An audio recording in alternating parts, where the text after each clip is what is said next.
Bismillahirrahmanirrahim. Assalamualaikum warahmatullahi wabarakatuh. Alhamdulillah. Alhamdulillahilladzi lam yattahid waladan wa lam yakul lahu syarikun fil mulk wa lam yakul lahu waliyyun minadh-dhulli wa kabbirhu takbira. Asyhadu an la ilaha illallah wahdahu la syarikalah wa asyhadu anna Muhammadan abduhu wa rasuluh la nabiyya ba'da. Allahumma salli wa sallim ala sayyidina wa habibina wa syafi'ina wa maulana Muhammad sallallahu alaihi wasallam wa ala alihi wa ashabihi wa barik wa sallim ajma'in. Rabbi israh li sadri wa yassir li amri wa hlul 'uqdatam min lisani yafqahu qawli. Allahumma rzuqna ya Rabbi fahman nabiyyin wa hifdzal mursalin wa ilhamal malaikatil muqarrabin fi afiyah ya arhamar rahimin. Amin ya rabbal alamin. Ibu-ibu sekalian, jamaah Majelis Ta'lim Sabtu rahimakumullah, insyaallah semuanya mudah-mudahan senantiasa dalam keadaan sehat walafiat, dalam keadaan Allah senantiasa curahkan keberkahan, curahan kasih sayang kepada kita, kepada keluarga kita. Alhamdulillah, insyaallah pagi ini kita akan membahas mengenai bagaimana menyikapi naik dan turunnya iman. Ya. Rasulullah Shallallahu Alaihi Wasallam bersabda, jadi ini warning buat kita semua, al iman yazid wa yankus. Iman itu bisa naik, bisa turun.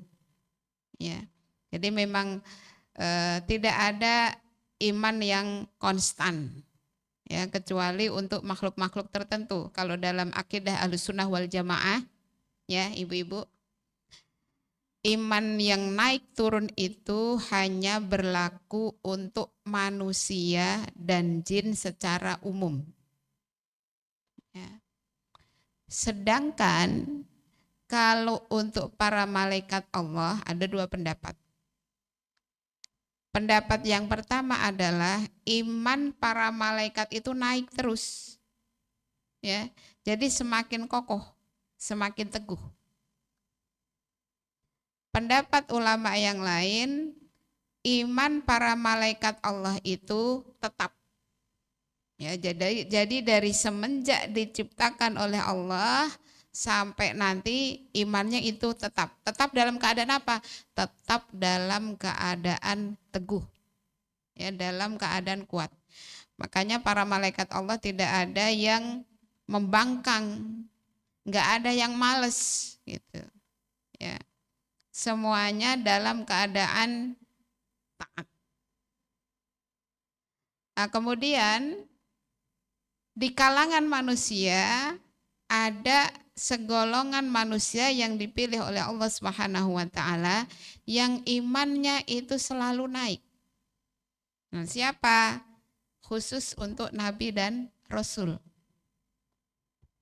Jadi nabi dan rasul itu imannya selalu naik. Maka akan merusak keimanan seorang hamba ketika dia mengikuti pendapat bahwa apa? Nabi kan manusia biasa. Bisa jadi dong Nabi juga bikin dosa kayak kita. Karena kan kita manusia. Nabi menikah, kita menikah. Nabi makan, kita makan, minum, ya. Nabi tidur, kita juga tidur. Ya. Tapi ketika kita sebagai hamba, sebagai umatnya Rasulullah Muhammad SAW ikut-ikutan mengiyakan bahwa Nabi bisa jadi berdosa juga, karena dia manusia kayak kita, maka iman kita rusak. Ya. Kenapa?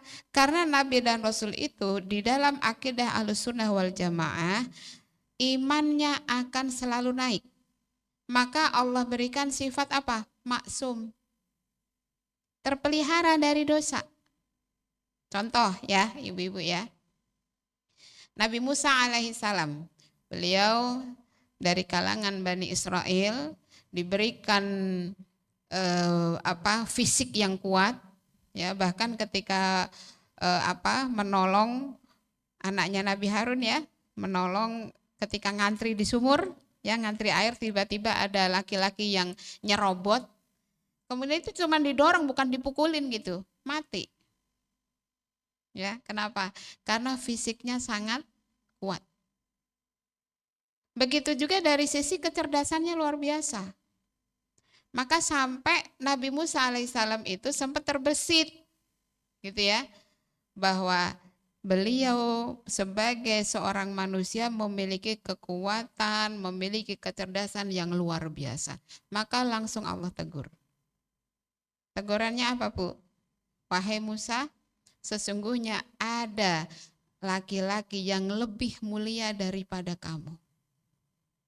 Maka langsung diperintahkan untuk mencari laki-laki tersebut. Nah, pada akhirnya kalau di dalam surah Al-Kahfi ayat 60 sampai 82 itu kisah bagaimana Nabi Musa alaihissalam mengejar hikmah dari siapa? Dari Nabi Khidir. Rasulullah juga demikian, Bu. Rasulullah SAW ketika masa anak-anak, ya, Allah utus malaikat Jibril, dibelah dadanya, diambil hatinya, kemudian dicuci dengan air dari surga. Ketika masa remaja, pekerjaan Rasulullah salah satunya adalah menggembala kambing. Maka ketika menggembala kambing di kampung jauh terdengar ada suara musik, ya, sedang pentas kalau zaman sekarang gitu ya, maka bagaimana Allah menjaga? Allah jaga dengan ditidurkan, dibangunkan kembali ketika pertunjukan musik itu selesai. Jadi Nabi dan Rasul itu selalu Allah jaga dengan sifat maksum. Nabi Yunus alaihi salam ketika ada rasa kesal terhadap umatnya, didakwahi terus menerus kok nggak ada yang nurut, ya udahlah di tempat lain aja, padahal belum diperintahkan oleh Allah, langsung diingatkan, ya, dengan apa? Berkali-kali diundi ketika kapal dalam bahaya, siapa yang harus dicemplungin supaya kapal tetap bertahan. Ternyata berkali-kali diundi yang keluar namanya Nabi Yunus. Sehingga apa? Nabi Yunus alaihi salam tetap terjaga menjadi hamba Allah yang taat. Dengan doa yang terkenal, la ilaha illa anta subhanaka inni kuntu minadh dhalimin. Jadi nggak boleh, Bu, kalau di dalam akidah Ahlussunnah wal Jamaah kita dengarkan sering tuh ya, Nabi kan bisa jadi berdosa gitu ya. Nah, kalau bagi kita sebagai umatnya Rasulullah, sebagai hamba Allah Subhanahu wa taala, supaya terjaga imannya harus, ya, wajib menolak pendapat seperti itu. Ya.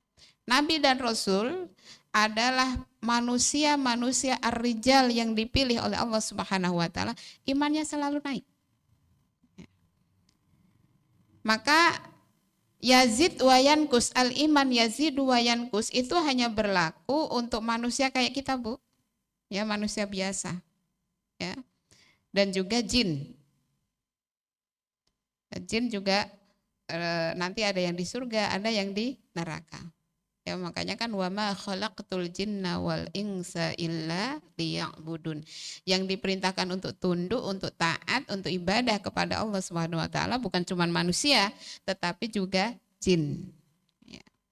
Nah, maka ibu-ibu sekalian yang dirahmati Allah, karena Rasulullah SAW sudah mengingatkan al-iman yazidu wa yankus, tapi juga memberikan solusi. Yazidu bit ta'ah, ya, wayankus bil maksiyah. Kalau kita itu pengen supaya iman kita itu naik, ya, terjaga, maka jaga ketaatan kita kepada Allah. Jangan sampai kita membiarkan iman kita itu turun. Apa yang menyebabkan iman turun? Bil maksiyah, berbuat dosa. Apalagi ya, ini kita sudah berada di akhir-akhir Dzulqa'dah ya, Bu ya. Senin insya Allah masuk 1 Zulhijjah. Kata Rasulullah Shallallahu Alaihi Wasallam, tidak ada amal yang lebih dicintai oleh Allah ya selain daripada di 10 hari pertama bulan Zulhijjah. Jadi kalau kita ini harus menjadi apa, booster buat kita ya Bu ya. Booster buat kita supaya iman kita itu menjadi lebih kokoh, lebih kuat, naik. Karena kita mudah-mudahan panjang umur dikasih kesempatan ya untuk meningkatkan ketaatan kita kepada Allah di 10 hari pertama bulan Zulhijjah. Makanya sampai ketika sahabat bertanya kepada Rasulullah, ya Rasulullah, apakah juga tidak juga jihad? Maksudnya kalau dibanding dengan pahala jihad qital, nah zaman dulu kalau jihad itu qital. Ya, qital itu pergi ke medan perang. Nah, kalau kayak zaman sekarang berperang membantu saudara-saudara kita di Palestina, ya. Jadi benar-benar berangkat ke sana, bukan cuma sekedar uangnya, bukan cuma sekedar doanya, gitu ya. Ya Rasulullah, apakah tidak juga jihad? Maka kata Rasulullah, ya, tidak bisa ditandingi oleh jihad fisabilillah, jihad qital. Kecuali laki-laki itu berangkat ke jihad qital, jihad fisabilillah, ya, kemudian apa? Membiayai peperangannya, Bu. Jadi kendaraannya, makanannya, pokoknya perbekalan perang itu semua dia yang membiayai. Lalu apa? La yarji', tidak ada yang kembali sama sekali. Ya, artinya apa? Meninggal, mendapatkan syahid. Jadi dengan demikian apa Bu?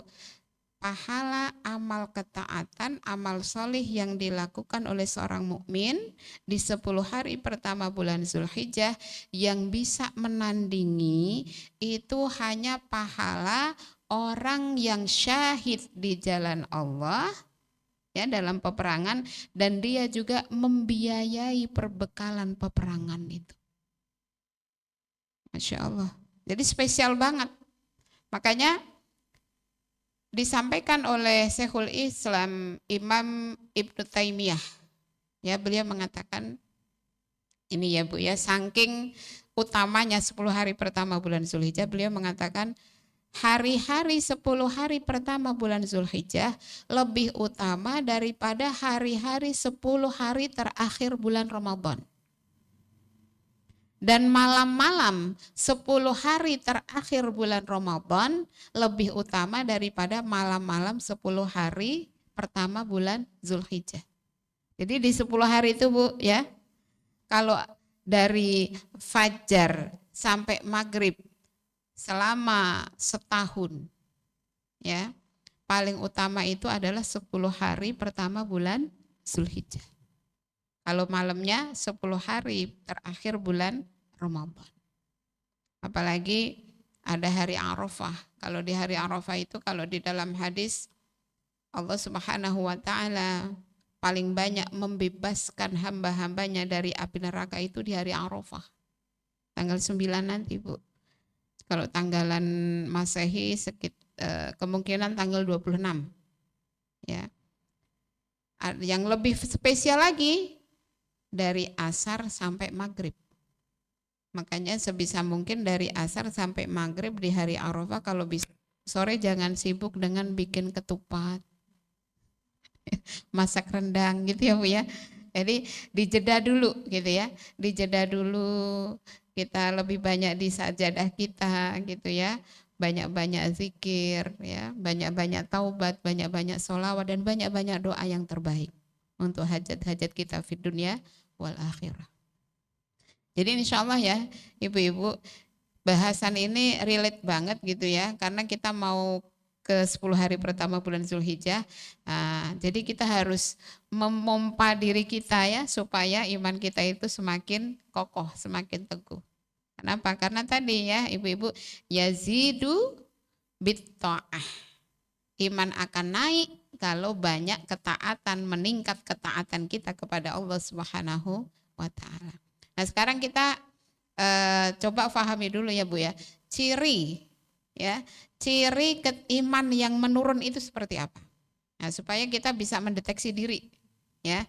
Kalau udah bisa mendeteksi diri itu kan jadi kalau mau perlu vitamin segera kan gitu ya Bu ya.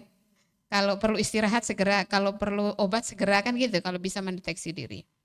Jadi menurut para ulama, ciri iman yang sedang menurun itu yang pertama adalah malas ibadah. Ya.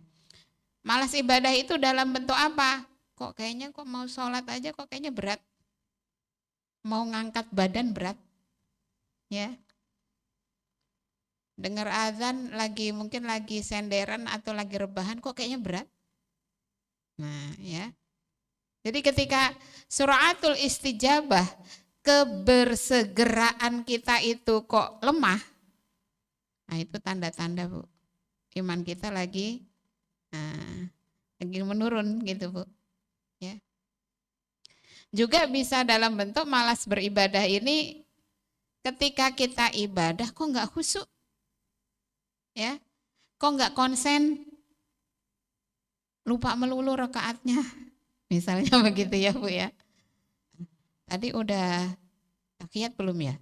Tadi udah baca Al-Fatihah belum ya? Nah gitu ya. Jadi ini perlu terapi, ya perlu kita terapi. Karena walaupun nggak turun banget, tapi kalau dibiarkan itu bisa proses menurun. Nggak boleh dibiarkan. Nah, itu yang pertama. Yang kedua, ya hatinya gelisah, ya atau hampa. Contoh hati yang gelisah itu apa?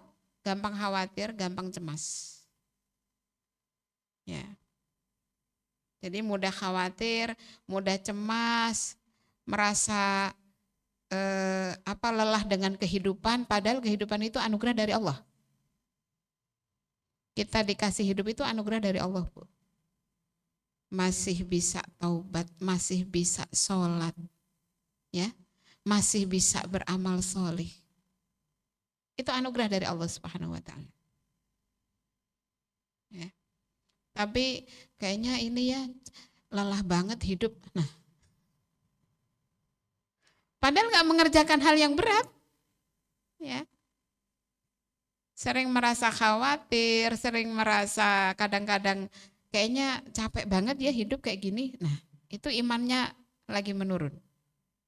Ya. Kemudian apa lagi? Hatinya kok kayaknya hampa, kosong gitu. Padahal nggak sedang menghadapi masalah yang besar. Nah, itu ciri bahwa iman kita sedang menurun. Ciri yang kedua itu.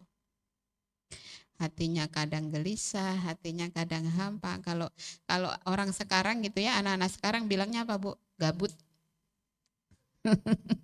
Ya, kita jangan suka ikut-ikutan gabut. Ya, kalau kita ada tanda-tanda gabut harus segera, harus lebih baik dari anak-anak kita gitu ya, bersegera bagaimana menenangkan hati kita gitu ya, dengan tilawah, dengan zikir gitu ya, dengan thalabul ilmi, berkumpul dengan teman-teman kita yang solihat, ya. Yang ketiga apa Bu? Gampang meremehkan dosa. Ya. Dosa yang ringan, dosa yang kecil, kecil ini, tenang aja. Meremehkan dosa. Itu ciri yang ketiga. Ciri yang keempat apa? Kurang bersemangat dalam melakukan kebaikan. Mau ngaji, males. Mau baca Quran, taran-taran. Ya. Mau bersedekah, udah ntar dulu. Ya. Lebih banyak membuang waktu kita sia-sia. Padahal kalau kita paham ya ibu-ibu, sebenarnya kehidupan itu apa sih? Kehidupan itu sebenarnya waktu itu. Waktu itu sendiri. Begitu waktu berjalan, ya, ada dua akibat. Akibat yang pertama kita akan bersyukur karena bisa menggunakan dengan baik, atau akibat yang kedua kita akan menyesal Karena tidak bisa mengulang lagi supaya waktu yang kita lalui bermakna. Hidup ini kan esensinya waktu. Kalau terkait dengan bulan haram, surah At-Taubah ayat 36 ya Bu ya. Inna iddatas syuhuri indallahi isna asyara syahrun fi kitabillah. Yauma khalaqas samawati wal ardh. Ini ayat kauniyah Bu. Ya. Kenapa kita kok makin lama makin tua bukan makin muda Bu? Nah, coba kenapa Bu? Karena ada waktu. Dari mana waktu itu? Waktu itu Allah ciptakan. Kapan diciptakan? Yauma khalaqas samawati wal ardh. Ketika Allah menciptakan langit dan bumi. Ya. Maka bagi kita yang hidup di bumi, kenapa kok ada sebulan? Oh, itu ketetapan Allah Subhanahu wa taala memperjalankan bulan pada garis edarnya mengelilingi matahari itu 1 bulan. Kenapa ada 1 tahun? 1 tahun itu ternyata Allah tetapkan bumi mengelilingi matahari. Waktu yang diperlukan itu 1 tahun. Kenapa ada 12 bulan? Karena bulan selalu ngintilin bumi. Ketika apa? Ketika mengelilingi matahari ngintilin terus. Selama ngintilin bumi ya, bulan itu selama 1 putaran bumi memutari matahari, dia juga muterin bumi 12 kali. Maka ada 1 bulan dan 1 tahun, dalam 1 tahun ada 12 bulan. Itu ayat kauniyah.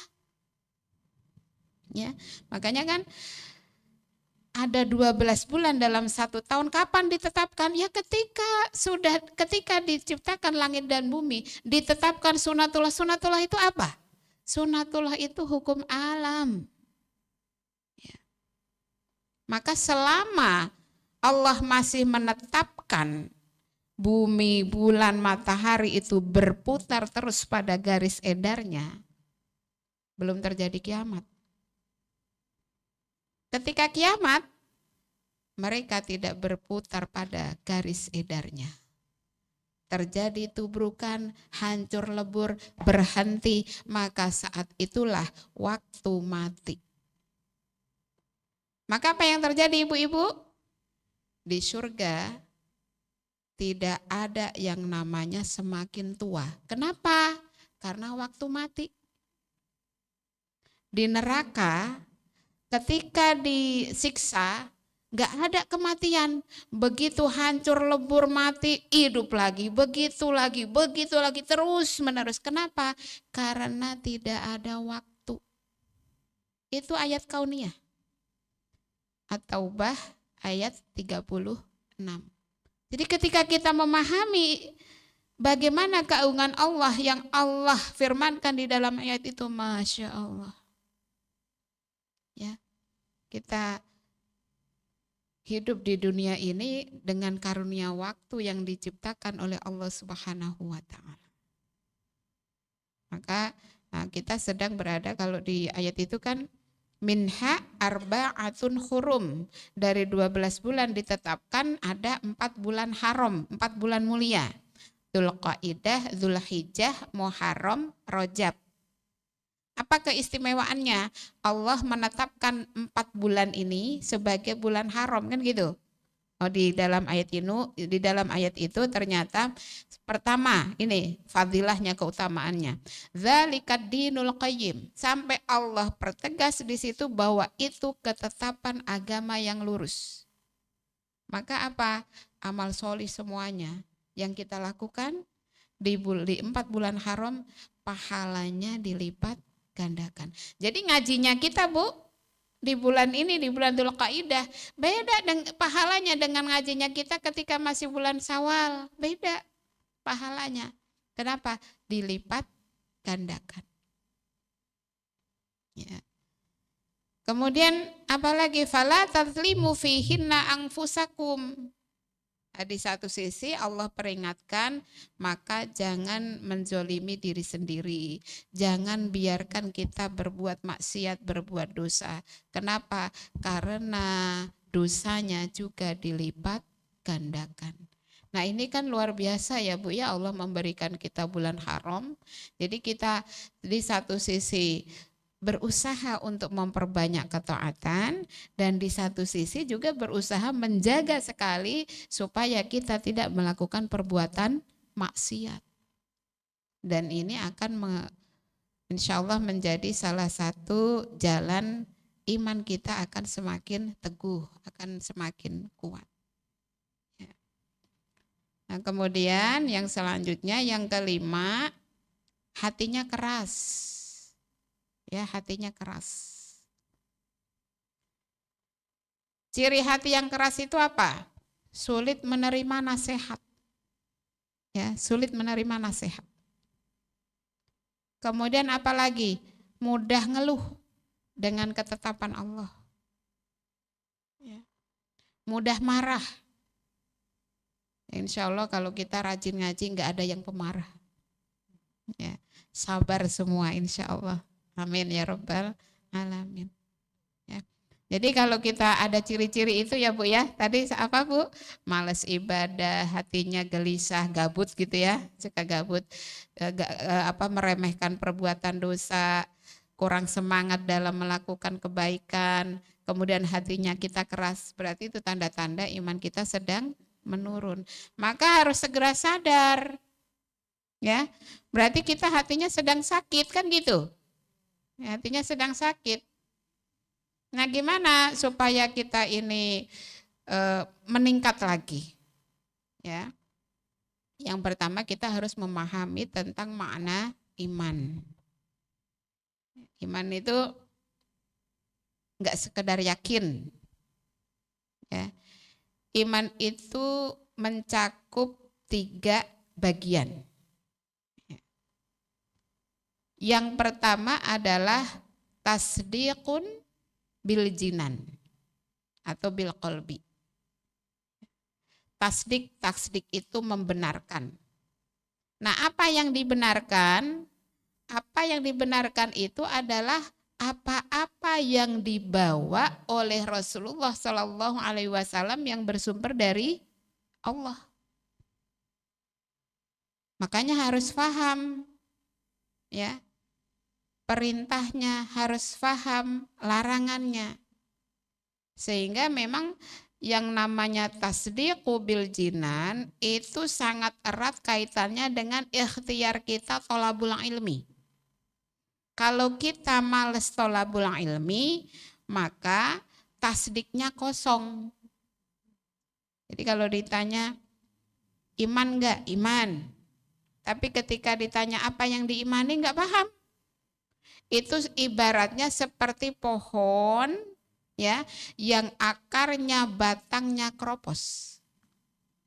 Udah kesentil dikit aja udah langsung rusak, ambruk. Kita perhatikan ya ibu-ibu di surah Muhammad, surah 47 ayat 19. Ya. Di ayat ini fa'lam annahu la ilaha illallah. Nah. Jadi kalau ngaji biasanya afdhalu dzikri, seutama-utama zikir kan gitu ya. Baru fa'lam annahu la ilaha illallah. Tidak langsung afdhalu dzikri la ilaha illallah, enggak. Tapi ada kata-kata apa? Fa'lam annahu. Apa itu fa'lam annahu? Kita harus tahu dulu gimana cara taunya, diilmui. Maka kalimat tauhid la ilaha illallah yang harus kita yakini sekuat-kuatnya di dalam hati kita, yang keyakinan itu harus dari ilmu.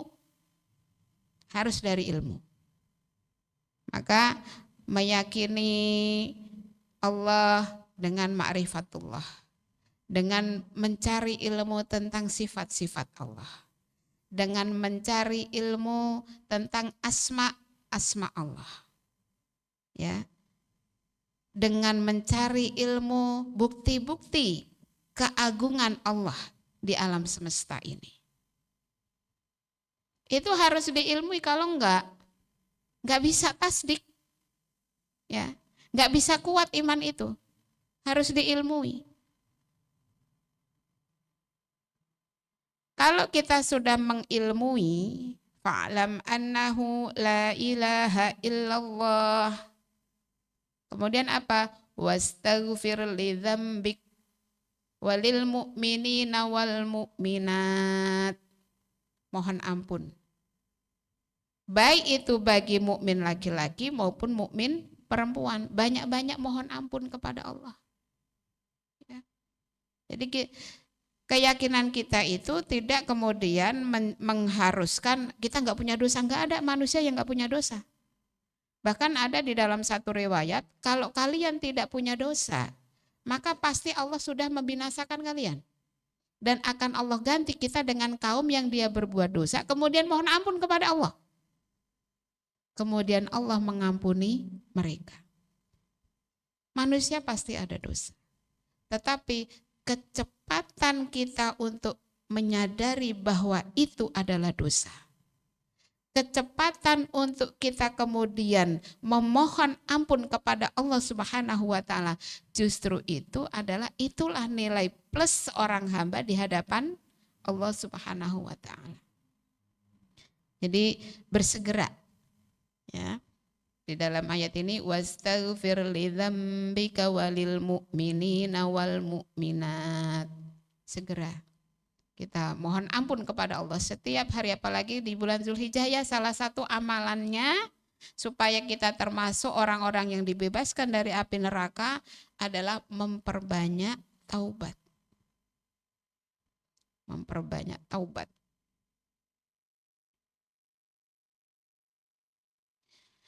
Jadi itu yang pertama ya ibu-ibu, bagian iman yang pertama itu adalah tasdiqu bil jinan atau bil qalbi. Karena memang ini tasdik itu ya ibu-ibu, ini kalau di dalam akidah Ahlussunnah wal Jamaah menjadi syarat sahnya iman. Jadi syarat sahnya iman itu bukan sholat, ya, bukan ngaji, bukan. Syarat sahnya iman itu tasdik. Benar-benar di dalam hati kita membenarkan apa-apa yang dibawa oleh Allah dari apa-apa yang dibawa oleh Rasulullah dari Allah Subhanahu wa taala. Kemudian yang kedua adalah iqrarun bil lisan. Ya. Iqrarun bil lisan. Ikrar dengan lisan kita. Ini syarat supaya terpenuhinya hukum-hukum duniawi. Makanya apa sih fungsi syahadat? Fungsi syahadat itu kalau di dalam akidah Ahlussunnah wal Jamaah adalah pintu masuknya seseorang ke dalam Islam. Makanya kalau orang tidak disaksikan dia bersyahadat, yang nggak akan diakui sebagai seorang muslim, ya. Jadi iqraru bil lisan harus jelas, sebagaimana Rasulullah Shallallahu Alaihi Wasallam diperintahkan oleh Allah, umirtu an uqatilan nas hatta yaqulu la ilaha illallah. Aku diperintahkan oleh Allah, ini di dalam hadis yang diriwayatkan oleh Imam Bukhari. Aku diperintahkan oleh Allah Subhanahu wa taala memerangi manusia sampai mereka mengatakan, ya, yaqulu, iqraru, sampai mulutnya, lisannya itu mengatakan la ilaha illallah. Di masa dulu Sayyidina Umar bin Khattab, ya, sering beliau itu mengajak sahabat-sahabatnya yang lain untuk duduk bareng-bareng di majelis ilmu, di majelis zikir. Kemudian mereka bareng-bareng berzikrullah, ya, sama-sama berzikrullah. Dan mereka merasakan ada peningkatan dari sisi iman mereka. Jadi ucapan zikir, ya, mau kita tilawah, mau kita istighfar, mau kita sholawat, ya, mau kita kalau nanti di 10 hari pertama bulan Zulhijjah itu zikir yang paling utama itu apa Bu? Takbir, tahlil, tahmid. Jadi Allahu Akbar, Allahu Akbar, Allahu Akbar. La ilaha illallah, wallahu akbar. Allahu Akbar walillahil hamd. Itu bukan cuma nanti hari raya. Selama 10 hari pertama bulan Zulhijjah, makanya takbir itu disyariatkan ada 2 macam takbir. Pertama, takbir mutlak. Nah, takbir mutlak itu yang gimana Bu? Kita sendiri masing-masing. Mau kita lagi duduk, mau kita lagi habis sholat, gitu ya, mau kita lagi rebahan, dah banyakin tadi takbir, tahlil, tahmid di 10 hari pertama bulan Zulhijjah. Yang kedua jenis takbir itu adalah takbir muqayyad. Takbir muqayyad itu yang mana? Yang dari 9 Zulhijjah sore hari sampai selesai tasyrik. Nah itu muqayyad. Di masjid-masjid kita juga tetap terus, yang mutlaknya tetap jalan, ya. Dipakai speaker gitu ya kalau zaman sekarang. Kalau zaman dulu belum pakai speaker ya, para sahabat itu sampai keliling ke pasar-pasar. Jadi kalau ada yang nanya, emang ada dalil takbir keliling? Ya itu, ya. Sahabat Rasulullah itu, karena dulu belum ada speaker ya, jadi keliling sampai ke pasar-pasar, ya, supaya semua orang itu banyak mengumandangkan takbir, tahlil, dan tahmid. Insya Allah. Jadi makanya apalagi nanti di yaumil akhir, kita ini ya ibu-ibu, siapa sih yang menjadi saksi bagi kita? Allah, Rasulnya, dan orang-orang mukmin. Ikrar itu kan penting, ya. Akan terlihat orang ini muslim atau enggak terdengar dari apa? Lisannya, ya. Dari lisannya, dari ucapannya, kalimatnya, ketika ngobrol akan terlihat. Maka kita ketika bertemu seperti ini nanti akan saling memberikan kesaksian bahwa kita adalah seorang mukmin. Bahkan bukan cuma kesaksian, kita bisa saling memberikan syafaat dengan izin Allah Subhanahu wa ta'ala. Nanti kalau ibu-ibu ada yang masuk surga duluan, pasti akan ingat otomatis dengan sahabat-sahabatnya, teman-temannya di majelis taklim. Ya. Termasuk gurunya juga jangan dilupain ya Bu ya. Masya Allah. Insya Allah seperti itu ibu-ibu, karena memang itu bagian dari iqraru bil lisan, ya, saling menjadi saksi, bahkan sampai saling memberikan syafaat. Yang ketiga, nah ini syarat yang ketiga ini menjadi syarat kesempurnaan iman, ya, syarat kesempurnaan iman yaitu apa? Amalun bil arkan. Ya. Apa itu amalun bil arkan? Beramal dengan anggota badan kita. Ya. Jadi semua anggota badan kita seluruhnya itu harus kita manfaatkan, kita gunakan untuk apa? Untuk membuktikan iman kita. Makanya iman itu yang penting kan siapa orang kan nggak tahu hatinya, ya memang nggak tahu hatinya, tapi iman bisa dilihat, ya iman bisa dilihat. Bagaimana orang nggak gampang marah, bagaimana orang nggak gampang cegukan misalnya. Cegukan itu bukan apa sih cegukan, gampang tersinggung gitu ya Bu ya, gitu ya misalnya. Orang bisa lapang, bisa gampang memaafkan, itu bagian dari iman, ya. Bagian dari iman. Makanya yang namanya keimanan itu, inti dari keimanan itu kalau bagi kita, karena dalam berinteraksi itu apa?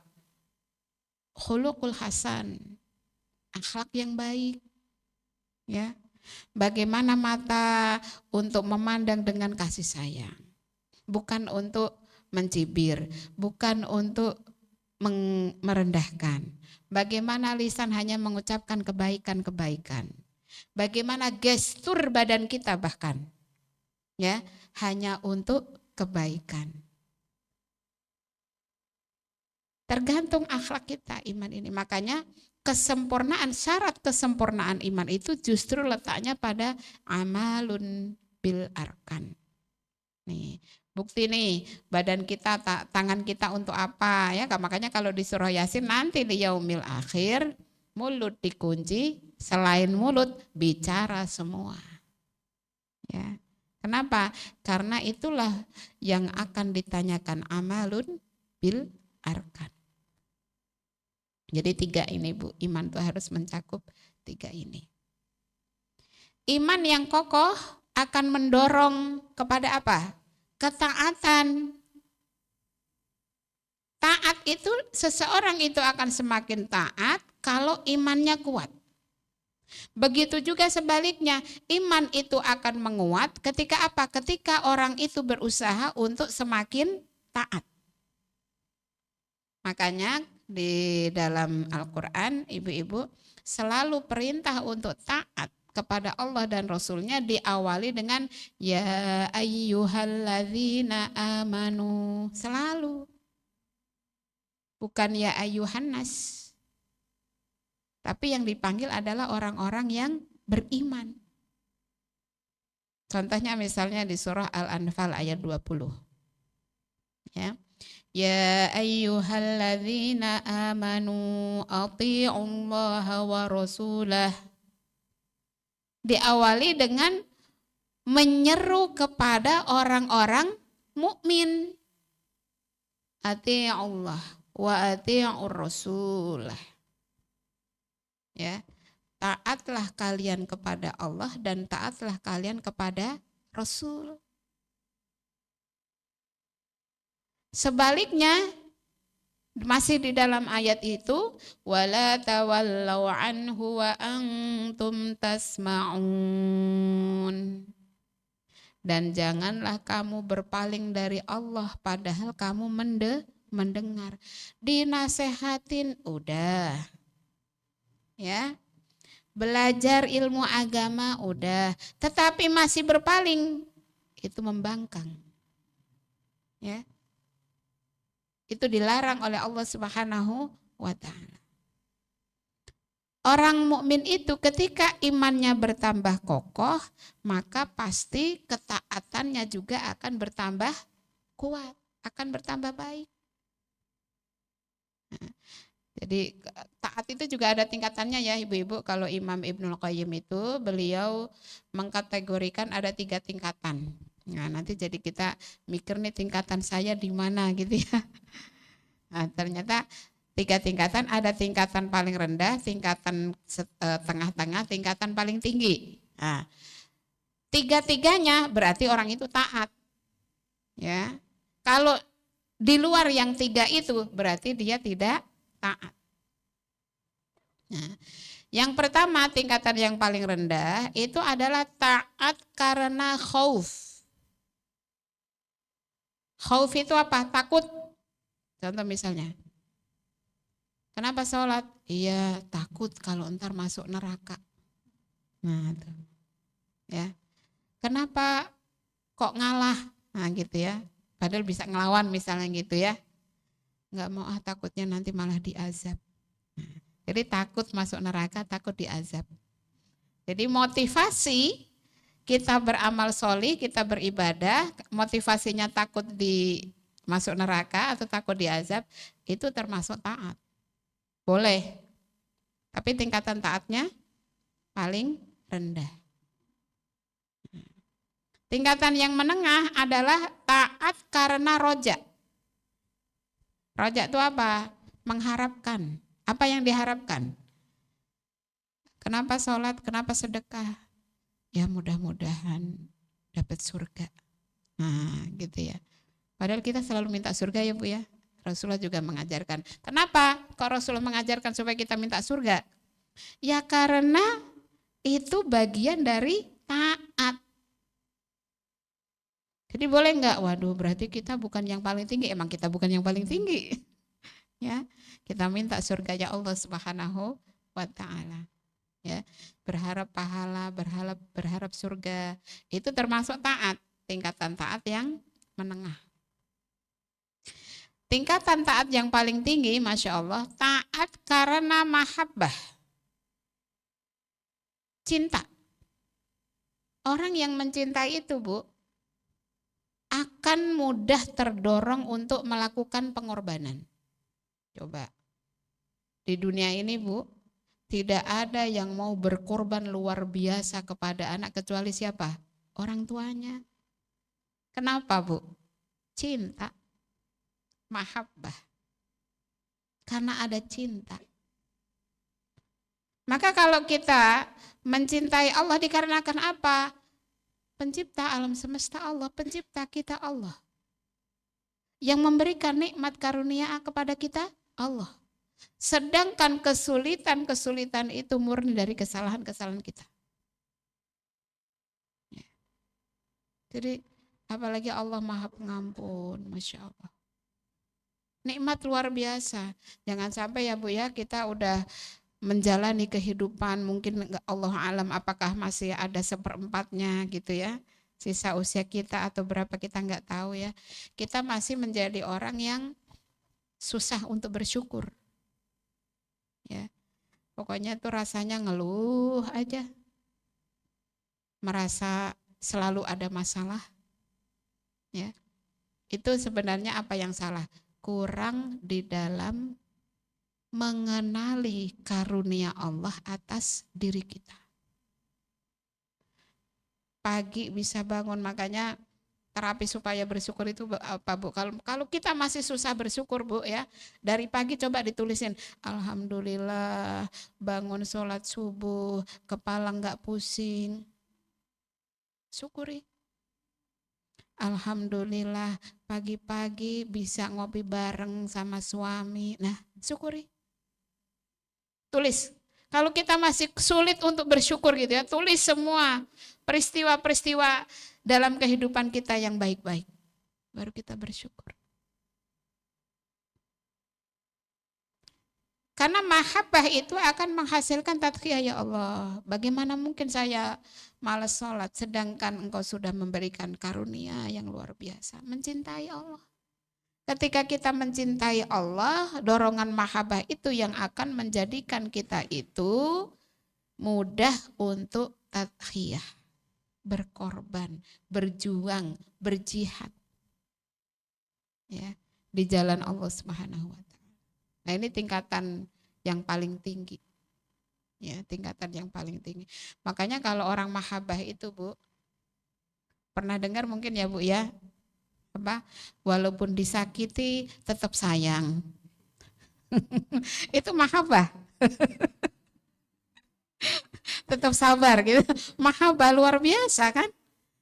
Makanya para ulama itu luar biasa, Bu. Ada ulama misalnya di penjara, bersyukur bisa nulis kitab tafsir. Jadi bahkan musibah itu bisa disyukuri karena apa, Bu? Karena ada mahabbah. Itu tingkatan taat yang paling tinggi, luar biasa. Ya. Jadi minimal kita berada dalam 3 hal ini ya Bu ya. Ya, 3 hal ini. Makanya ya jangan sampai kita itu tidak taat. Ya, jangan sampai padahal kita sudah ngaji ya. Kita sudah berusaha untuk selalu menjadi lebih baik. Nah, itu jangan diilangin ya. Jangan seperti kalau di Al-Qur'an itu jangan seperti perempuan yang membuka benang yang sudah dipintal. Ya. Dengan cara apa? Banyak ngeluh. Ya. Banyak drama gitu ya dalam hidup. Dan banyak drama itu enggak menyenangkan. Coba kalau drama itu sinetron gitu ya, drama gitu Bu ya. Nah, ini kita agak melenceng. Ya. Itu sifatnya apa Bu?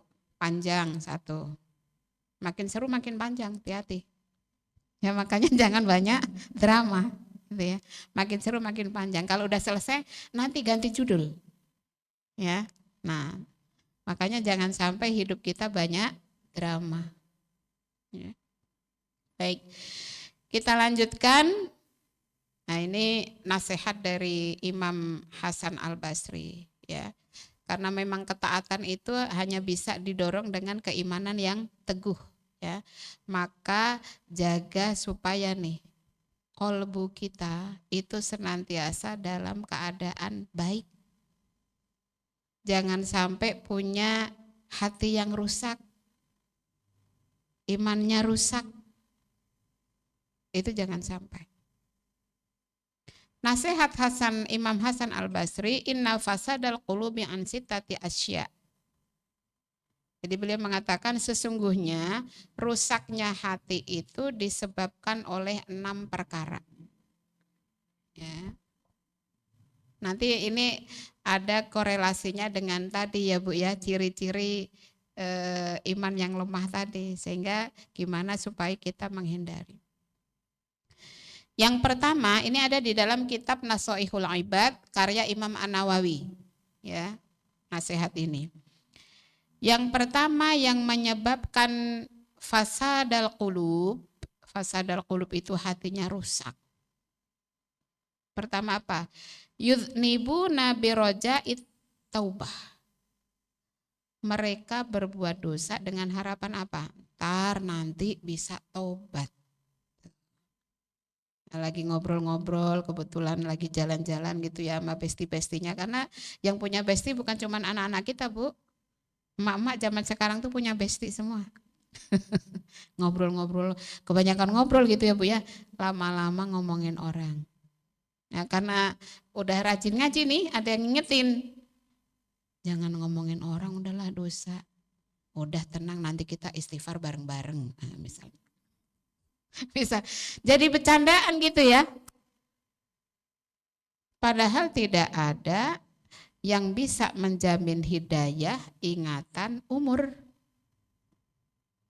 Ya. Maka kalau oh ya ini sudah di garis kuning, udah mundur. Ya. Jangan dilanjutin. Yang sampai malah membahayakan kita dengan perbuatan dosa. Apalagi terkait dengan dosa-dosa besar. Nauzubillah min dzalik ya. Semoga Allah jaga keluarga kita. Allah jaga keturunan kita. Rasulullah SAW mengingatkan la yazni zani hina yazni wa huwa mu'min. Tidaklah seorang pezina dia berzina dalam keadaan mukmin. Maksudnya apa? Orang kalau sedang melakukan maksiat saat itu apa? Iman dicabut. Iman tercabut. Maka pernah kan ada misalnya berita gitu ya, orang meninggal dalam keadaan sedang berzina. Jadi apakah kita harus berhusnudzon, bisa jadi dia husnul khotimah? Ya enggak mungkin, karena udah jelas hadisnya. Ya, tidaklah seorang pezina dia berzina dalam keadaan mukmin. Ya jelas saat itu imannya sudah tercabut. Begitu juga wala yashrabul khamra hina yashrabu wa huwa mu'min. Dan tidaklah peminum khamr dia meminum khamr dalam keadaan mukmin. Nah, ini yang kedua nih agak ini ya untuk pergaulan anak-anak remaja, anak-anak muda zaman sekarang ini agak-agak harus diperhatikan terkait khamr. Ya, saya mendapati itu beberapa kasus ibunya konsultasi, tahu-tahu anaknya minum khamr, tahu-tahu anaknya pulang dalam keadaan mabuk, ya. Jadi karena lama-lama nih minum khamr itu seakan-akan hal yang biasa. Padahal ketika dia meminum khamr, iman saat itu tercabut. Jadi kalau kadang-kadang kan ada tuh di media mati dalam keadaan minum miras. Apakah kita perlu berhusnudzon dia husnul khotimah? Ya enggak bisa. Karena hadisnya sudah jelas. Nah, begitu juga wala yasriqu hina yasriqu wa huwa mu'min. Dan tidaklah orang yang mencuri, dia mencuri dalam keadaan mukmin, dia enggak mungkin. Ya. Jadi ketika mencuri ya berarti imannya saat itu tercabut. Ini pentingnya supaya betul-betul kita hati-hati menjaga diri dari perbuatan dosa. Karena dosa itu biasanya ya, setan itu kan dia punya ini kan, pasukan tertatah gitu ya. Saya cepetin Bu, udah jam 11. Ya. Ada yang namanya tuh Hizbus Syaiton. Nah, nanti kita bahas nanti kapan waktu, panjang umur ya. Jadi yang kedua, wa ya'lamunal ilma wa la ya'malun. Mereka mengetahui ilmu tetapi tidak mengamalkan. Maka minta kepada Allah supaya kita bisa mengamalkan ilmu. Allahumma inni as'aluka ilman nafi'a. Itu doa Rasulullah pagi sore. Karena ilmu tanpa amal itu seperti ini, pohon gak ada buahnya, tidak memberikan cahaya, dan yang lebih parah lagi, nanti akan membinasakan orang itu di akhirat. Kenapa? Karena tidak menggunakan ilmunya, tidak memanfaatkan ilmunya. Ada peringatan ya, ada nasihat dari seorang ulama tabi'in, Malik bin Dinar, beliau mengatakan gini, barang siapa mencari ilmu agama untuk diamalkan, maka Allah akan terus memberi taufik kepada dia. Maka prinsip kita ya Bu ya, kalau saya mau sedang ngaji, mau sedang ceramah, minta sama Allah, ya Allah mudahkan saya mengamalkan ilmu. Kita ngaji dari rumah berangkat, ya Allah mudahkanlah saya mendapatkan ilmu yang bermanfaat. Kalau niat kita mencari ilmu itu untuk diamalkan supaya kita menjadi hamba Allah yang lebih taat, Allah yang akan menolong kita. Ya, Allah akan berikan taufik pertolongan kepada kita.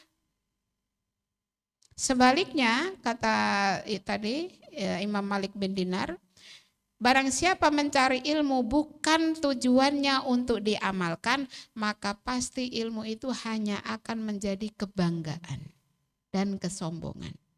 Jadi kalau niat kita bukan untuk diamalkan, yang terjadi adalah akan menjadikan orang itu sombong, menjadikan orang itu ujub terhadap ilmunya.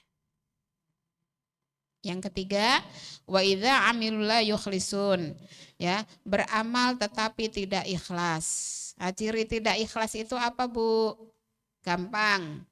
Kalau lagi beramal, kita beramal atau setelah beramal, kalau orang lain itu senang muji kita, kita senang, semangat, tambah semangat.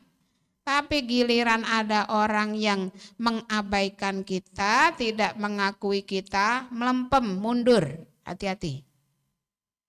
Berarti itu belum ikhlas. Ikhlas itu yang dipikirin apa, Bu? Nanti ya Allah, ya akhirat, pahala akhirat. Ikhlas itu yang selalu pikirin itu. Dalam rumah tangga juga begitu, mungkin kadang kita nggak nyaman atau tidak sepakat dengan suami, atau mungkin kadangkala kita kesel sama anak gitu ya. Kita terus beramal. Kenapa kita terus beramal? Menasehati, ya, mengurusi, mendoakan. Kenapa kita terus beramal? Karena menjaga supaya amal kita sebagai istri, sebagai seorang ibu itu ikhlas. Jadi jangan sampai amal yang tidak ikhlas ya nggak nyampe, karena memang syarat diterimanya amal nomor 1 itu adalah ikhlas. Yang kedua baru sesuai dengan syariat. Lanjut agak dicepetin. Yang keempat adalah wa ya'kuluna rizqallahi wa la yashkurun. Mereka memakan rizki Allah tetapi tidak bersyukur. Nah, ciri tidak bersyukur apa? Selain banyak mengeluh, biasanya banding-bandingin. Ya.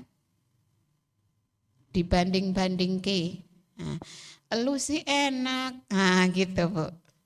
Ya. Seakan-akan kita ini yang susah, yang ribet gitu ya. Sedangkan orang lain enggak ada kendala. Nah, senang banding-bandingin. Kemudian rasa syukur itu kan sudah dijanjikan oleh Allah ya Bu ya. Gimana supaya kita tuh belajar terus bersyukur. Kenapa? Karena la in syakartum la azidannakum. Bahkan di dalam salah satu riwayat Rasulullah SAW bersabda ya, afdhalu doa alhamdulillah. Seutama-utama doa itu alhamdulillah. Di dalam kitab Nasaihul Ibad atau apa ya saya baca tuh. Ketika seorang hamba itu mengucapkan alhamdulillah, maka pada hakikatnya pada saat itu dia sedang memuji Allah, nikmat Allah, karunia Allah sekaligus meminta tambahan. Ya, meminta tambahan nikmat karunia dari Allah. Ya, maka kenapa Rasulullah itu memberikan nasihat kalau terkait dengan duniawi, lihat yang bawah, sehingga kita nggak banyak mengeluh, ya, nggak banyak banding-bandingin, gitu ya. Kalau terkait ukhrawi, lihat yang atas, sehingga kita bisa mengamalkan perintah Allah, carilah akhirat, jangan lupakan dunia, jangan kebalik, carilah dunia, jangan lupakan akhirat. Jadi kalau carilah akhirat, jangan lupakan dunia itu Bu, berarti dia fokus akhirat, tapi tidak melupakan dunia. Kalau cari dunia nggak melupakan akhirat, dia fokus cari dunia, begitu nangis bombay cari akhirat, gitu. Doa terus gitu ya. Ketika sudah dalam keadaan payah, mepet gitu ya istilahnya. Nah yang kelima, wa ma yardawna biqismatillah. Mereka tidak ridho terhadap ketetapan Allah. Tidak ridho terhadap ketetapan Allah. Kenapa ya harus begini? Nah, ya, mempertanyakan ketetapan-ketetapan Allah. Makanya Rasulullah menasihati nggak boleh kita itu banyak mengandaikan. Coba ya waktu itu. Nah, itu hati-hati Bu. Ya. Jadi begitu ketetapan Allah itu kalau sesuatu sudah terjadi ya itulah ketetapan Allah. Maka kewajiban seorang mukmin amanu bil qada wal qadar.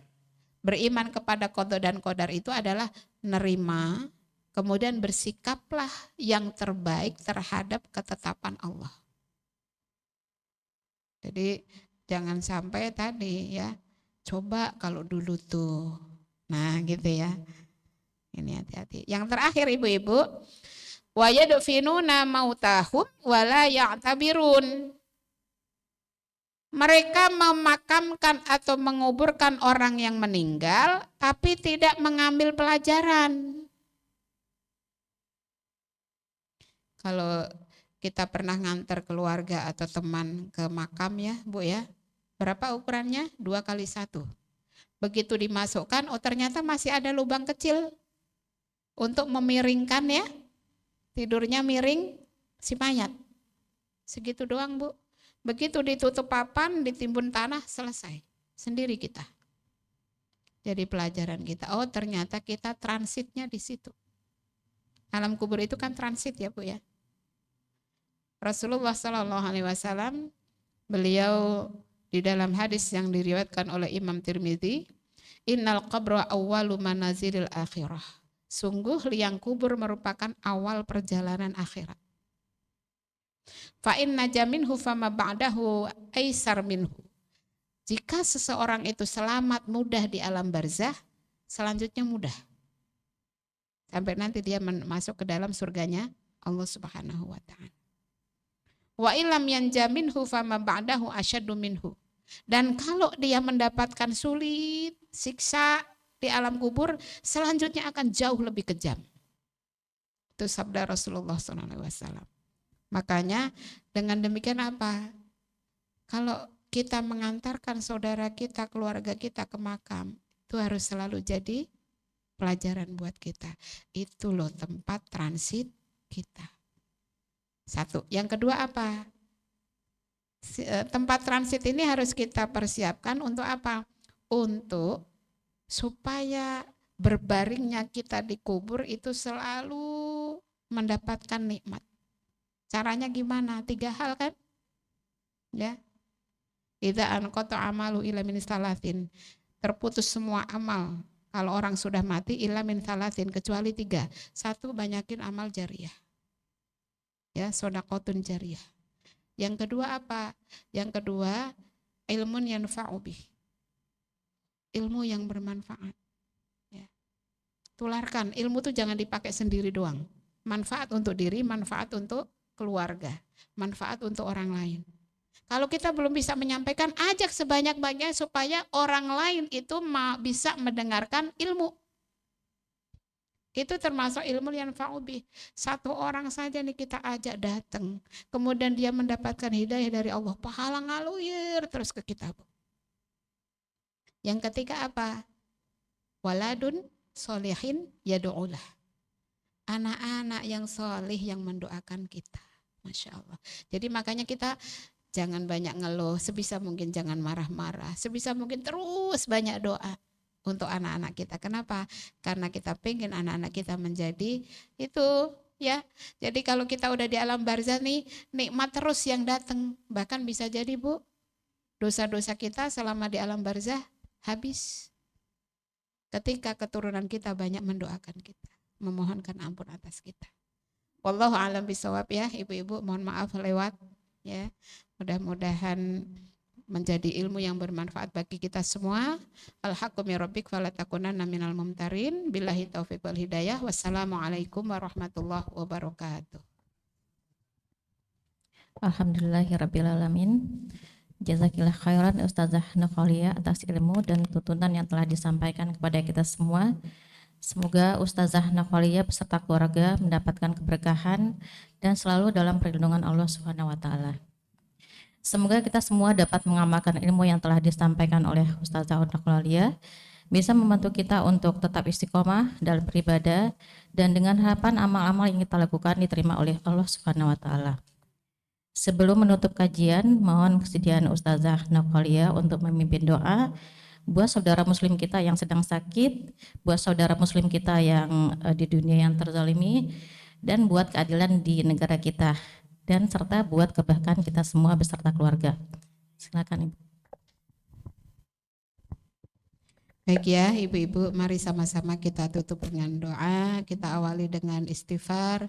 Nastaghfirullahaladzim, nastaghfirullahaladzim, nastaghfirullahaladzim.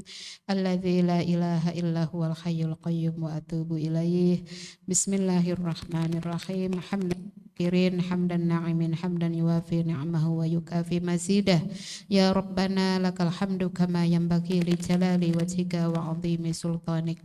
Allahumma salli ala sayyidina Muhammad salatan tunjina biha min jami'il ahwali wal afat wa taqdilana biha min jami'il hajat wa tutahhiruna biha min jami'is sayyiat wa tarfa'una biha indaka a'la darajat wa tuballighuna biha aqsal ghayat min jami'il khairati fil hayati wa ba'dal mamat. Allahumma inna nas'aluka bi anna ashhadu annaka antallahu la ilaha illa antal ahadus samad lam yalid wa lam yulad wa lam yakul lahu kufuwan ahad.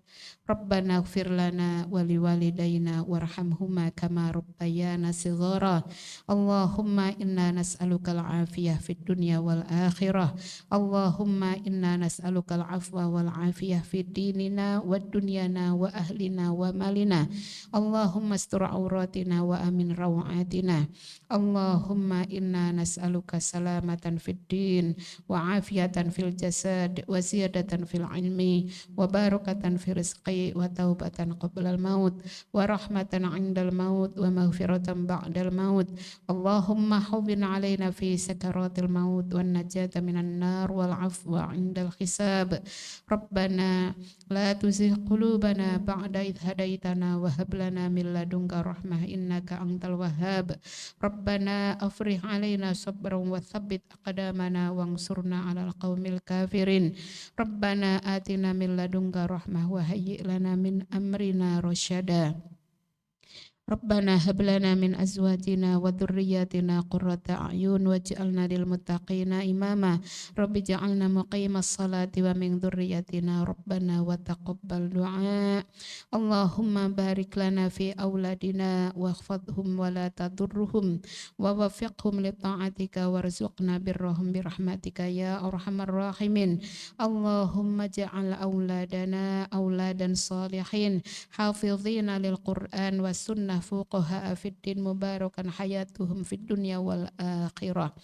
Allahumma inna nas'aluka an tarzuqana rizqan halalan wasi'an tayyiban min ghairi ta'abin wala masyaqqatin wala dhairin innaka ala kulli syai'in qadir.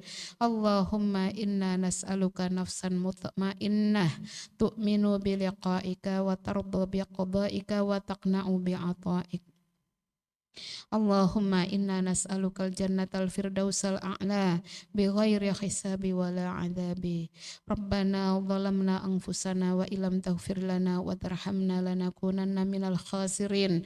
Allahumma a'inna ala dzikrika wa syukrika wa husna ibadatik. Allahumma kfina bihalalika an haramik wa agnina bifadlika amman siwak. Allahumma inna nas'aluka ridhaka wal jannah wa na'udzubika min sakhatika wan nar. Allahumma ansur ikhwanana al-muslimina wal mu'minina fi Filistin wa fi Indonesia wa fi kulli makan wa fi kulli zaman. Allahumma hariril masjidil aqsal mubarak min aidil kuffar. Rabbana taqabbal minna innaka antas samiul alim wa tub alaina innaka antat tawwabur rahim. Wa sallallahu ala khairi khalqihi ala sayyidina Muhammad. Subhana rabbika rabbil izzati amma yasifun wa salamun alal mursalin walhamdulillahi rabbil alamin. Amin amin ya rabbal alamin.